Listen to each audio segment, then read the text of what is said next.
Hey everyone, this is Abba. This is Helena. And I'm Melissa. And you're listening to Y'all Got Me podcast. Reporting straight from the 6. The 6, I'm sorry.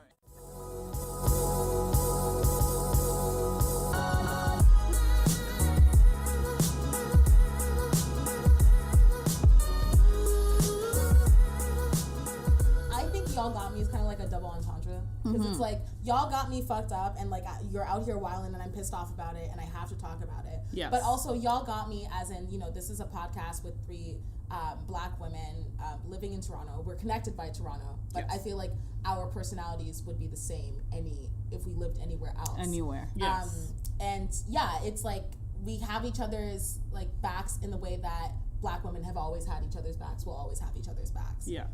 We get the shit that black women go through. Because unfortunately it's universal. It's universal. And this is like our platform to talk about that. Through a Toronto-centric lens. Through a Tingish. A Tingish Stop saying lens. ting. Plantain till I die. I'm the sole person repping for plantain, okay? You know what it's like to be a double minority? Plantain rapper amongst 2 plantain homies. It would be un-Ghanaian and Nigerian of me to say, plantain, who am I repping? Yo, I you gotta get roasted so bad. I have never said, like, what did you say? But I'm saying, I can't go in my Jamaican household and say plantain, plantain, bro. Yeah, I will get roasted. But why? Like, why? Because now we know, like, now it's like an internet, like, the world is global. Yes. We kind of know that, you know a lot Jamaicans are stubborn, though. We are not changing it. It's too late. So you can't coexist with Africans? We coexist, but, like, we're not gonna switch it up. But this is the thing. I never want to coexist with a Jamaican person in a way where we can't roast each other. Yeah, we're roast. It has to be like that. It's not a real But I think, like, it's very, like, in our DNA, though. It has to be what? to roast. Like, black people roast. It's a mutual roast. Like, we roast. Like, that's all how the time. you know you're friends. If I don't roast you, I don't love you. Exactly. I don't like unfamiliar roasting. If we just met and you're about to roast me about something that No. But, like, who really comes at you with the unfamiliar roast? Like, no one. So many white people. Because I was about to say, like, I have never hit anyone with a roast. How do white people roast? So I'll be, like, playing along with my friends, like, bitch, you can't even say that, and they'll come in like, haha, bitch. And I'm like, I don't say it aggressive like that. That's rude. Yeah, okay. But that's not even a roast, though. That's not a roast. That's the thing. That's not even a roast. That's like inserting yourself in something that does not concern you. You know, it's a new year, 2018, New Year's say me. Brap, brap. The thing is, I just want to know, like, New Year's resolutions, do you think there's anything legit in them? Are they straight bull to the shit? Like, where are we at? Abba, what do you think? I think that, okay, the thing about New Year's resolutions, I think it's a really sweet way to hype yourself up for the new year and have the best intentions in mind. But then the new year starts and you're like, wait, this is the same old shit. And you kind of your body gets discouraged. I feel like I physically become discouraged because at the beginning of the new year, I was like, oh, it's on popping. I'm finna hit the gym. I'm gonna sleep early. But, you know, I have been sleeping in, you guys. And I did just have Popeyes the other day. So but wait, so do you place like your expectations like a little too high or something? Because the thing is, I feel like a lot of people, instead of just, I don't know, observing what they usually do and kind of working their way through, like, or out of that, they kind of like, no, I'm going to change this, and that. And they get super disappointed. Like, it's like they want to switch their whole style up as opposed to, I think for me, I used to be like an all-out hater because I was like, okay, whatever, it's corny. But I think for the first time, I looked at it as, let this be a continuation or more like, let me distill things that I was already doing, like, not on a flex, but like I've been going to the gym last year, so it's not about being like, yo, I'm gonna go 7 straight days, dog. Like it's like I just want to make sure I continue. Like let me stay in my lane, big baller brand. But you know, I'm sorry. Let me stay. Extraness. The fuck. Like who is that stay in the lane and doesn't think of LeVar? Stay in your lane. It is what it is. So yeah, so I think of it as a continuation, or maybe it's like there's something I was doing and let me not continue it because I was doing the most. Let me maybe do the least. Like maybe New Year's resolution should be like, let me chill on some shit instead of let me introduce mad shit. True. Like, am I gonna say not gonna eat Popeyes in 2018? Hell no. Who do I not true. But I do see like a lot of people who, instead of, I don't know, reflecting and everything. For me, I like to reflect. I like to see it as like, okay, so what worked for me, or what did I do, like even partially that I can keep doing. Like I really agree about the continuation part, and not so much like I want to do more and more and more. And it's like some things you can do more of, and other things like maybe it's self-care. To be honest, which is doing less. I agree on that. Yeah, I just feel like a big thing with New Year's resolutions for me too is that I'm always around my friends whenever I'm making New Year's resolutions, and they're all like creators and stuff like that. So they'll be like, I'm gonna put out this amount of content this year, and I'm like, oh shit, I gotta do the most. Yes. But then I actually do the most, and then I'm like, wait, I have too much on my plate. And I feel like that is like the ongoing thing where I'm like, oh, I'm gonna do this and I'm gonna do that, and then it's the middle of the year and I'm like I'm tired. And I think like a better solution for that would be like kind of like on the same wave of what you were saying, like what am I not gonna do? Like what am I gonna take out? You know, like what am I gonna keep on my plate? And do you congratulate yourself on what you do? Listen, yes. You do? I do. If that's I do a really great well, habit. Like I no. You have to. I like overlook it, and then so now I've made like a blessing jar where I kind of write that down. Oh, that's beautiful. Because me and my memory, it's like I'll remember things I haven't done. I'll remember like the things that I feel are you know not so positive and stuff. And even like not to be on like some nerd, but whatever. That's you call me a nerd? No, I'm about to nerd. That's a personal attack. I'm about to nerd out, yo. I'm telling you. Alert. So statistically. Even if you look at things like online feedback, when people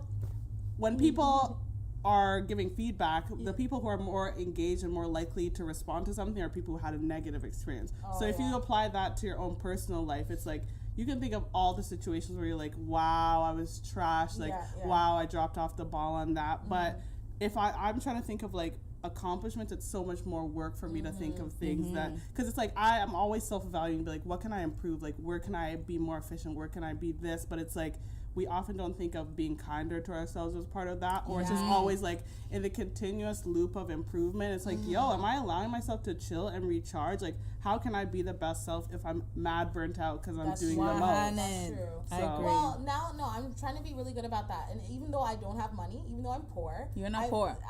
You're rich. In Jesus. It's a transition. In Jesus' name, Father. I'm rich. I call it into existence. Father Jesus God. Look in your pocket. I have $5. No, I'm kidding. I ain't got shit. No, it is a thing where like I feel like if I do well on something, I will go out of my way to be like, I'm gonna make myself like cupcakes or something like that, or like I'm gonna buy myself like that outfit that I've been wanting, that I've had my eye on for a bit, or like, oh, I'm gonna order this new hair, that new Brazilian, Them bundles. those bundles. Treat yourself. Oh, I can't say- problematic. I felt so weird saying that. Yo, we can't have anything. We can't have anything good. Who says that now? Who can't- stole it? No, it's not stolen. Did you hear about Aziz? No. Oh, yeah. Yeah. Okay. It's been hurting me. Ooh. That story? Literally last night at dinner, like me and my friends had a all-out conversation, just being like, where do you like? What do we do with this? But in a strange way, I almost say this might have been the first more nuanced discussion that I've seen, and I want to be careful with using the word nuance, but I've just seen, it seems like people are not as quick to react per se as they have been. I mean, there's an overload also, like all these like people coming out, but I feel like this time it's like people want to gauge it and deem that one as like not as aggressive as the other one. Yeah. At the end of the day, it's really like you should teach consent from like kindergarten. Exactly. Yes. To be honest, like if that's in your mind from a really early age, there's a lot of things on top of sex ed, but it's like even as a kid, like a child or toddler should know about consent. That's what it takes me back to. Yeah, and just like boundaries and things like that. And I think especially for women, we're just not socialized per se to you are socialized to feel uncomfortable having boundaries, and then you put on another layer of being Black, and someone perceiving you as being hostile or unfriendly, or why is she so extra? Like, okay, like I was just being nice. Like, I don't know why you're all like this when you're just trying to look out for yourself. So it's difficult, and there's so much unlearning that has to go with things. And I think for me, it's just looking at the broader culture and just looking at how many conversations have not been had on both on a small level, but also like on a macro cultural level that lead to these problems, because it's like you have all these interactions, 2 people on a date, 2 people in someone's apartment, 2 people here, and then this gets blown out into a whole culture of people who don't know how to communicate, people who don't know how to express their boundaries, people who don't know how to respect boundaries, people who we're just caught in gray areas all the time because we just have never really been able to articulate that. But I also feel like it's not even like that gray. Well, no, I'm not saying that consent is gray. I'm just saying that on one situations. No, it's more like people. There's a lot of cognitive dissonance. Like, I don't want to say gray areas, but I think it's like, well, I mean, this is basically a trash bag anyway. But like, who cares? But Lena Dunham, I think, is a classic example for how often she puts her foot into her whole ass mouth. Yeah. But it's like people, for example, it's like, you know, if we take her annoying ass out of it, if we just look at the fact that it's like she's out here like doing white feminism TM and we believe her and Me Too, but then all of a sudden it's someone who she knows personally, and then it's like, well, you know, like there I was are taught to support my team, and also like there are cases of false reporting, but you know, how often does that happen though? But it just, that's what I mean, like it's not gray area, it's more just like it's easy when things are removed, but we're just not necessarily equipped. Like, it's easy when someone's a Harvey Weinstein to be like, yes, but it's like, what if it was your colleague, or what if it was someone you went to school with and you didn't, which is what people like put their foot in their mouth too, once again, from like a PR perspective, being like, well, I personally didn't, when we and him went to Popeyes, like we didn't, of course you didn't. But it's like, does that say that you're with someone every moment of their life, or that someone who you might have a good dealing with could not act in another way when you're not there? Exactly. And that's the thing. I feel like men are raised to compartmentalize. If a certain type of woman deserves this type of treatment. Exactly. If you're a guy's girl, you're a human being. We treat you like one of the guys. We treat you with respect, and you know, we speak like with some sense of respect when we're talking about you. However, if you dress a certain way, if you talk a certain way, if you fit into that box of, you know, that woman we've been taught isn't worth shit because she's regarded as a slut because of the way she talks, because of the way she looks, we're gonna treat you like shit because we're raised to. I just feel like women a lot of times are like both the victim and like the person that's guilty. But that's what I mean by like, gray, right? We're never like the survivor, like the just labels are put onto us a lot, and we're not allowed to claim our own space. Okay. That's sad though. That was about resolutions. Resolutions. That was heavy. You know, we need to talk about those things. I know, like, and it's like it's a new year, and already, like, how many days into New Year are we, right? Exactly. So that's what I mean, and like on a funnily enough weird thing coming back, like this is a continuation. Like, this is not January 1st. Like, we're not brand new. We're on a new wave. No. It's like this is a continuation of a wave, but we are seeing slightly different ways that people are engaging with it. But it's like this is once again not something new. It's a continuation. Absolutely. So where do you see that? Where do you see that movement going? Like the Me Too movement? It's, to be honest, it's difficult to say. I feel like, I don't know. It depends on who. I think it depends on who is like holding the torch, really, because I think that with the people involved in it, if there are a bunch of liberal people who, like a bunch of abusers were wearing the Me Too pin, exactly. Those people, it will fizzle out with the trend. But if even the appropriation of it. Exactly. If it's actually people who've actually been there, then it'll keep going on strong. I feel like it should be like it should go back to the women who created it.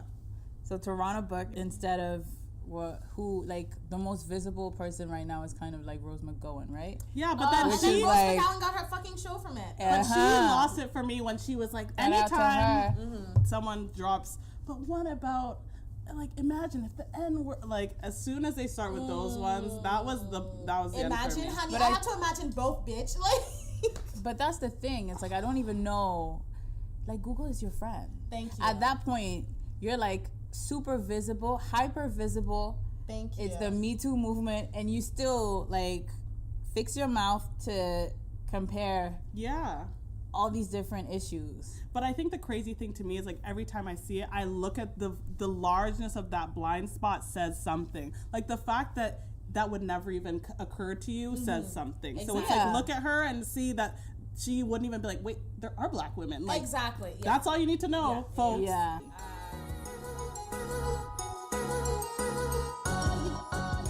I want to talk about black content and kind of like the standards. Like, what do we claim? What do we like? Do we accept everything? Do we go hard for everything? Because basically we have fucking oh my god. Like in sync, so extra. We're just extra people. But like, we just naturally find the same one. I don't know how. It just be resonating. It's like, like you're in church. But yeah, I feel like, should I name names though? Start with the theories. The theory. What do you think? You have some shows claim? that really are not like that good. Yes. And I get it, you know, like I feel like as black people, or even like people, non-white people, we should have room to be like average, mediocre, and excellent. And not always like, oh, black excellence. Like, it's fine. We should have all these levels. But I still feel like it's at a point, I don't know. Like, how do you feel?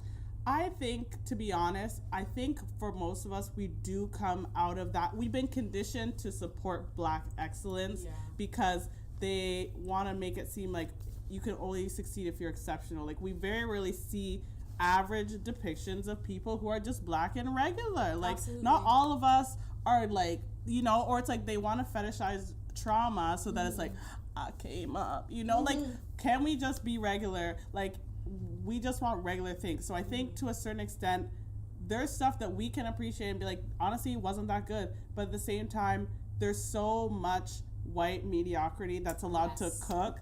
Yeah, and true. We have so like, it's difficult because on one hand, I don't feel like we should have to say something's good if it isn't.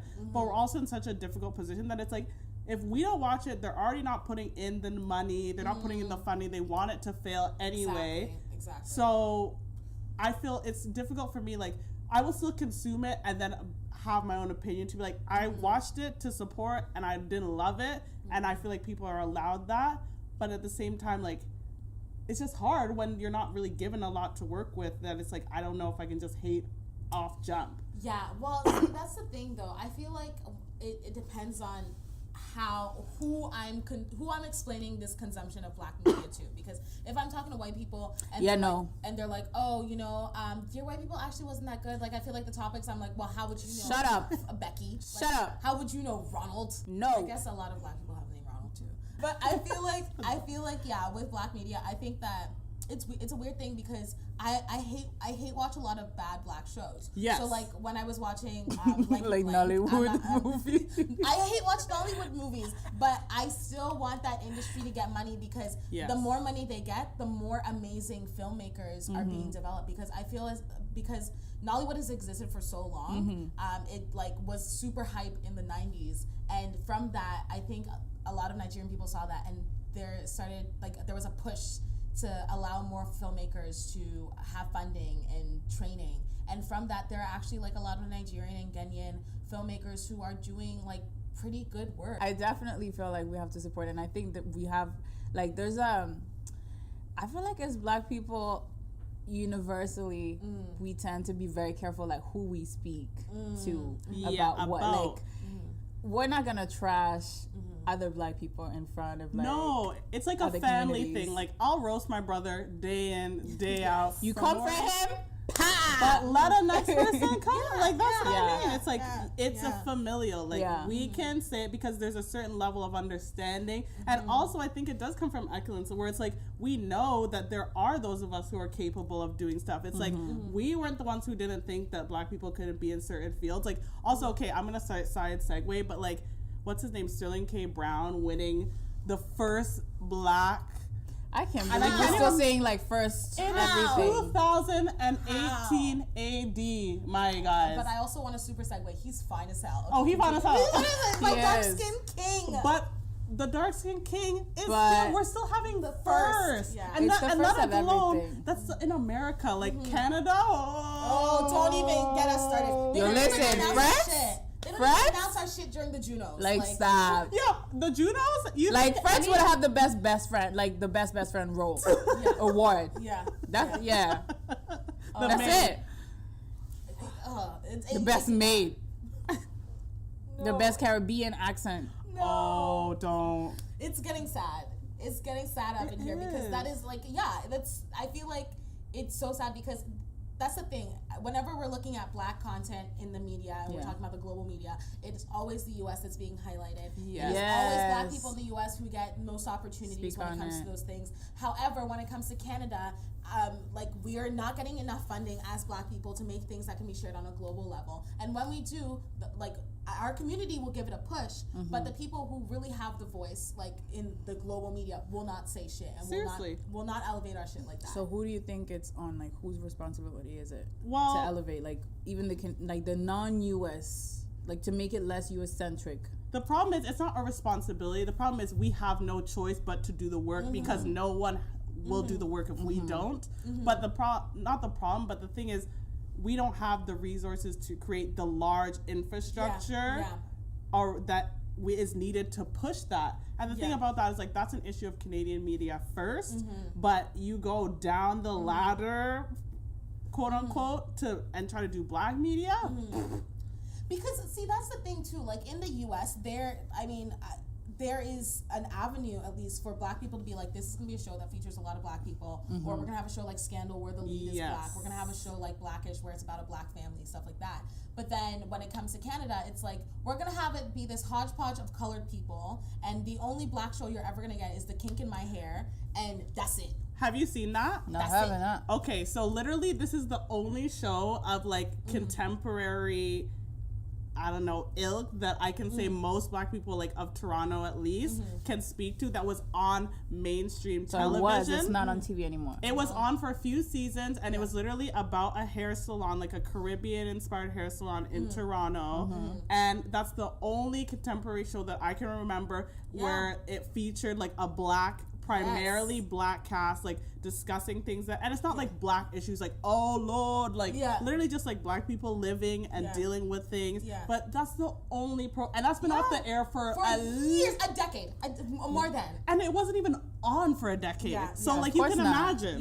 Like name 5 like well-known black actors. I know one other example, the mixed guy from Radio Free Roscoe. What is that? Radio Free Roscoe.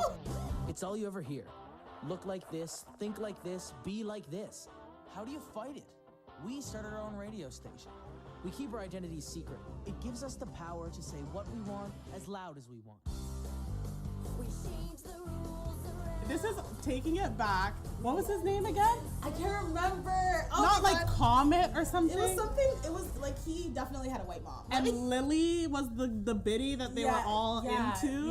Yeah. Radio Free Roscoe. I think the. But the so theme was song that a is great. black radio? No, but that was the closest we had. It was like like a mixed guy who was part of it. Well, let me show you his picture. You live too much. You have no choice. And they had a brown guy. They had I a brown forgot. guy. There was a brown guy on it too. So they were really like. And making Chanel moves. Williams, the mixed black girl, but that was it. Wow. She was the one with the stush attitude. And what was his name again? He's like, I'm Comet or something. Or like, fuck. I have to. Is this on YouTube? I'm gonna watch I this. used to watch it on YouTube. You can find it on YouTube. Oh my gosh! Wow, you sent me all the way back. I get nostalgic. Like, Okay, so Crying. I'm gonna cry. you have to check out. I don't know if it'll mean No, the you same have to to show you. me. I don't have like. No, I'm we'll not- send you send the it to links. you. We'll do a Thank you. viewing party. It really does send me back to when I was 11 years old. Oh, it really sends me. It really does. And you just don't realize that like you're looking for representation because you've never seen it to know that that's what you want. Exactly. But then until once you they show see it- you and you're like, whoa. Yeah. But it's like think of like a brown skinned black girl in Canadian media in the late 90s, 2000s. Where they at though? Because I don't remember one. The old auntie weave. The old auntie weave. You know what I'm talking about. You know exactly the type of weave I'm talking about. I know I never got it, but yeah. It's like, my mom had this weave style. It's like the sort of loose wave curl, and it's that weird color. Like, you know how, what is it? Ombre. It wasn't even like a real ombre. It was like, how do I even describe it? It was like copper and black, but just mixed together. Yeah. And it was And not it wasn't like... It was not a look. It wasn't, it looked like... It was rough. It was bad. And my mom had some of this, so I was like, Mom, I was in grade 8. And from that, like, I had been doing, like, I think just, like, braids primarily, or, like, my mom would perm my hair, and I put it in some dirty hairstyle, and it would be standing. It would be standing above your shoulder? Yes, because it was so stiff.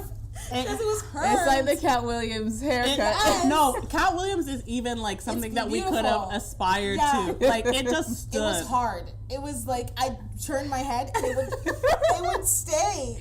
It wouldn't, the wind wouldn't blow. And my teacher, and I always complain, and one of my teachers was like, well, it's really nice, Abba, because you know, when the wind blows, your hairstyle stays the same. And I'm like, yeah. But I wanted to blow in my hair. To move. And I guess that's just like another thing of like being conditioned to see white hair blowing in the wind and shit like that. Aspiring to whiteness. Aspiring to whiteness. Maybe that was that. But yeah, so I was like, Mom, I really want to do a weave. It was grade 8, so everything was on and popping for me. I got a new wardrobe in grade 8. Hey. My mom did my eyebrows in grade 8, and I looked like a damn hawk. So she called her friend Kemi.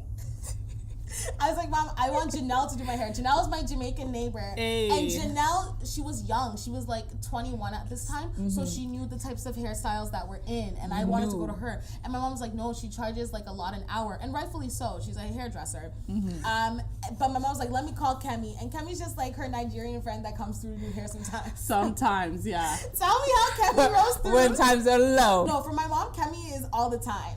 But for me, it's like... no. Yeah, but like, when you're young and you're looking to be like hip and stuff, you don't want that. You want someone who can upgrade you. Exactly. Yes, and there's nothing worse than the person who does hair as like their 8th side hustle. So it's not even top 4. The like, shade. What's her name? Kemi? I got love for Kemi. Kemi I does respect hair it. nicely, but it's... For aunties. For aunties. And even for herself. But it's just, you know what? It was the style that my mom said. My mom's like, do it exactly the way you do for me.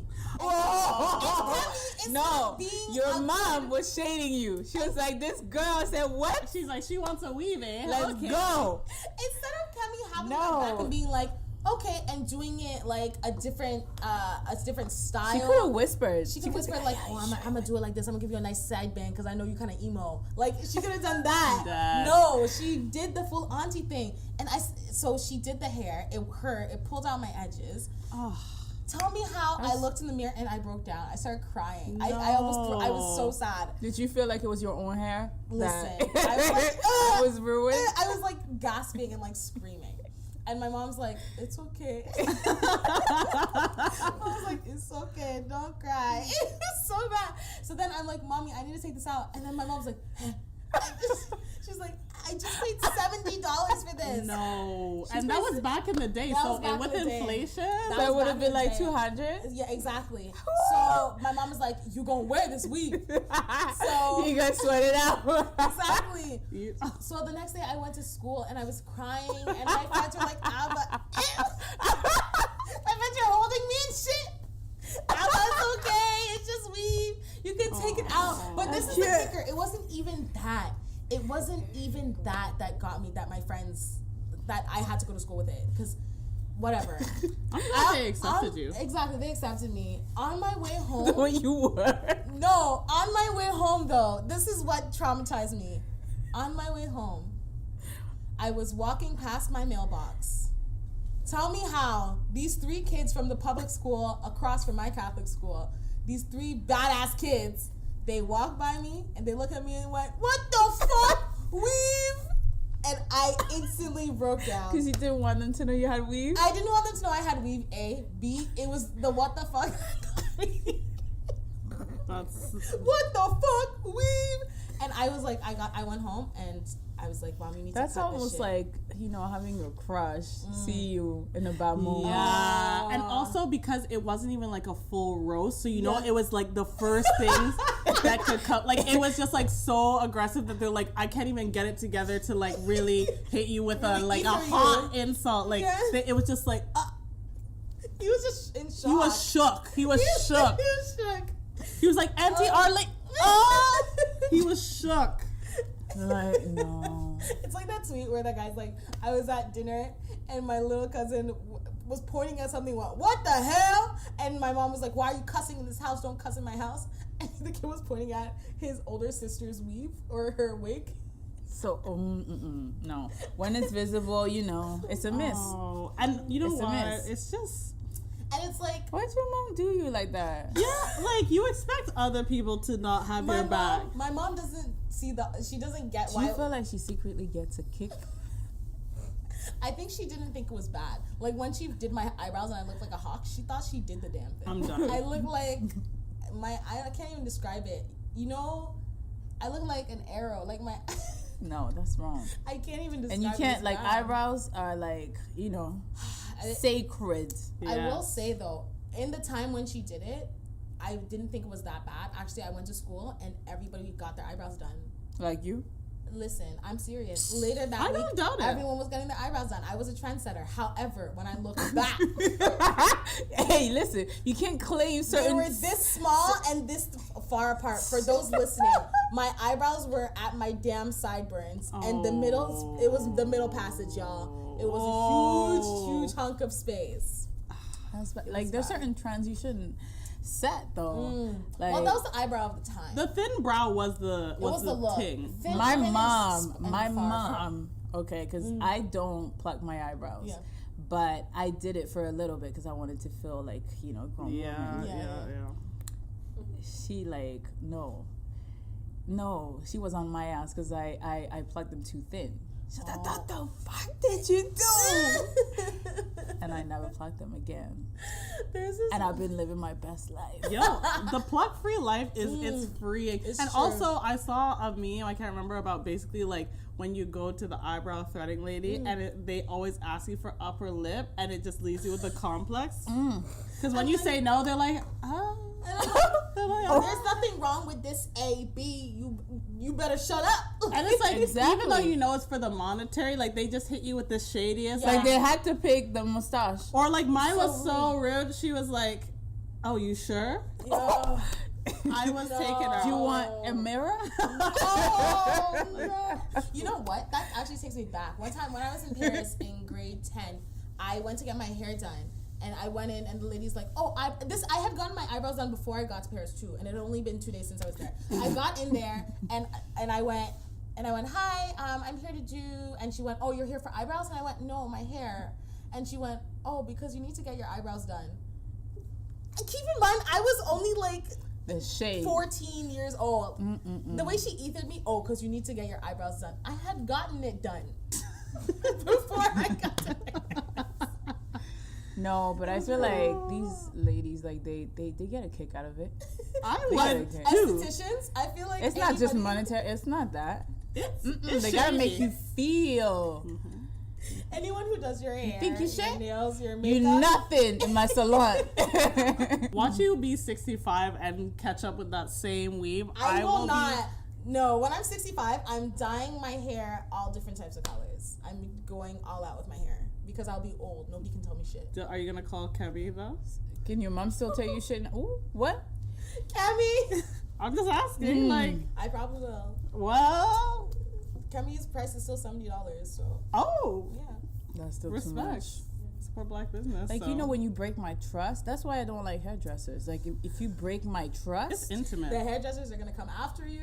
I don't give a Yo. fuck. I do my own hair Hairdresser all the Twitter. time. I braid my hair. When I need weave, I do that as well. I can't. Everything. how to. The only thing I've gotten help with was probably like getting a relaxer. The few times that I got one. Wow, That's hairdresser My mom Twitter does is the gonna be relaxer. tight with you. I don't like hairdressers. Oh no! I'm standing in my truth. That's what I mean. Oh, yeah. Hairdresser Twitter, I love you. Drop your link in my DMs. Don't. Yeah, actually, because I always need a hairdresser. Sometimes I want to get my hair braided and I just don't have. So you That's gotta gonna be ask for a work. trim and then gotta cut like 20. Oh, 20 But that's when inches. your hair is Don't do dead. that. What? They only cut it a lot when your hair is like dead. No. Yeah, because like I feel they get a kick, like it's like a drug. that's not true. It is. Are you It's like a shading scissor yourself? thing. It's not shade. Like I literally that day I wanted bangs, right? That was back in the day when I had a relaxer. Like that year of my life, the only year of my life, I went to the hairdressers. And I was like, I want bangs. I went with an Alicia Keys photo. Remember when she had bangs? Yeah. Okay, I was like, this is what I want. I had wet hair, right? I was like, I don't want shit else. She's like, okay, and then she like cut it. It was great. Yeah. Blow dried it. Yeah. I left with my towel. I was like, I'm done. Yeah. How much?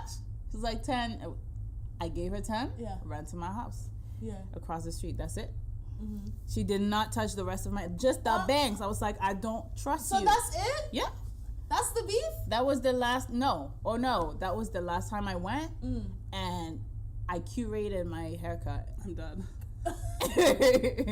But before At least you that, didn't bump it and make it look like you Don't do the James Brown. Don't. Bring yeah, that was his sad. name. That's sad. No, I would no. But that No, somebody did me wrong before that. I don't need to get into it. Okay. Ooh, let's not get yeah, into the it. hairdresser trust issues. That's a whole episode. Janelle, shout out to Janelle. She's been my hairdresser for like 10 years now. We love you, Janelle. Yo, but Be Kemi's careful. gonna hear Kemi. this. Kemi doesn't listen to non-Nigerian media. Your mom's gonna make sure she listens to that. Yeah. episode. My mom doesn't listen to anything I do. I sent her my script. She's like, it was nice. I said some fucked up shit in there. It, It was good. I enjoyed it. Yes. Your mom What is do you so want to eat when shady. you come home? That's it. That's all she asked me. That's all we talk about. that's me as a future I parent. love your mom. Okay. Thanks for listening to Y'all Got Me. I'm Abba. I'm Helena. I'm Melissa. We hope you enjoyed listening to our melanated shenanigans. Got more coming, so don't miss out. Deuces. Bye. Hi. Oh my gosh.